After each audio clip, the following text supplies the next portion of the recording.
សួស្តីបងប្អូនទាំងអស់គ្នានៅក្នុងវីដេអូនេះខ្ញុំចង់ចែកម្លែកអំពី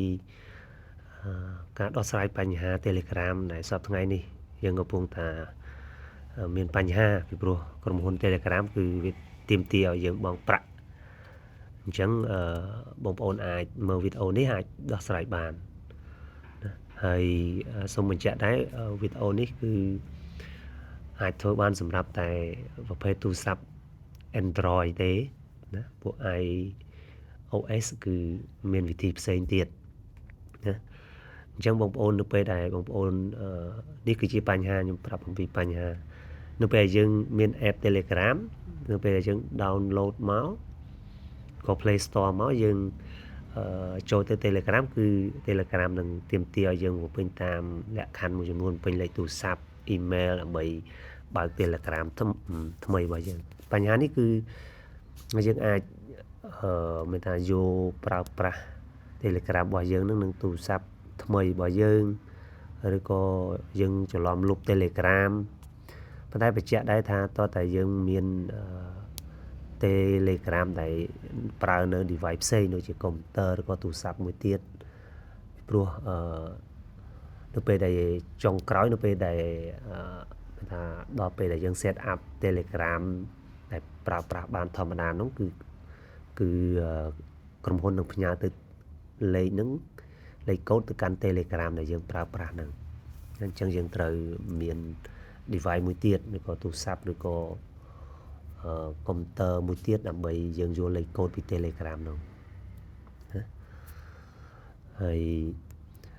យើងឃើញនេះគឺជាបញ្ហាយើងឃើញនៅពេលដែលយើងចូល Telegram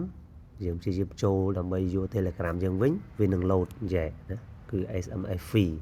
ណាមានន័យថា Telegram គឺវាទាមទារឲ្យយើងបង់លុយអញ្ចឹងយើងមិនចាំបាច់បង់លុយទេយើងថយទៅវិញយើងលុប app នឹងចោលយើងលុប app នឹងចោលទៅគឺយើងលុប app វាហើយយើងចូលទៅកាន់យើងមិនចាំបាច់ download យក app ទេពេលដែលយើងតម្លើងយើងចូលទៅកាន់ Chrome យើងចូលទៅក្នុងហើយ search internet អញ្ចឹងនេះ Chrome មកគឺវានឹង load ផ្ទាំងមួយឲ្យយើងវាយជា website យើងវាយTelegram ថាមកយើងវាយតាមដែលខ្ញុំបង្ហាញនៅលើអេក្រង់ទៅវាយ Telegram old version APK ឬក៏តា old Telegram old APK ក៏បានដែរតោះមកយើង select លើខាងលើគេហ្នឹងពណ៌ស្វាយហ្នឹងព្រោះខ្ញុំបាន download ហើយអញ្ចឹងយើងចុច select មកអញ្ចឹងវានឹង load ផ្ទាំងមួយដាក់ Telegram ឲ្យយើង download អញ្ចឹងយើង scroll មកក្រោមយើងឃើញអានេះ version វាអញ្ចឹងយើងចុចមួមកយើងមកដល់យើងត្រូវ download យកនេះ9.7.0